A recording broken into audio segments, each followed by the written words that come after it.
ശ്രീനിവാസൻ മരിച്ചതല്ല, അദ്ദേഹത്തെ കൊന്നതാണ്. അതും വെറും കൊലയല്ല, വിഷം കൊടുത്ത് കൊന്നതാണ്. ഇത് ഇങ്ങനെ പറഞ്ഞു കഴിഞ്ഞാൽ ഇത് സത്യമാണോ? ഇതിന് ഒരുപാട് തെളിവുകളുമുണ്ട്. എന്താണ് അങ്ങേക്ക് പറയാനുള്ളത്? ശരിയാണ്, ശ്രീനിവാസനെ കൊന്നത് തന്നെയാണ്, വിഷം കൊടുത്ത് തന്നെയാണ്. ആരാണ് അതിന് പിന്നിൽ എന്നുള്ളതാണ്.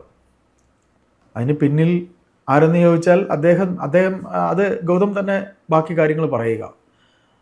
കാരണം അതങ്ങനെ വെട്ടിത്തുറന്ന് നമുക്ക് പെട്ടെന്ന് പറയാൻ കഴിയില്ല.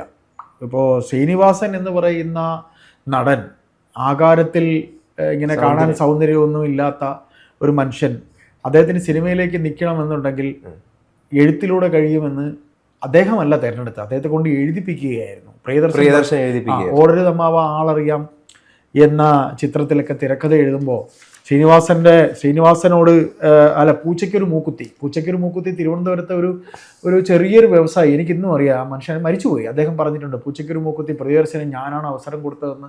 അയാൾ ചിത്രദേശം എന്ന് പറയുന്ന ഒരു പത്രത്തിൻ്റെ പത്രാധിപരായിരുന്നു. വേലപ്പൻ എന്നാണ് അദ്ദേഹത്തിൻ്റെ പേര്.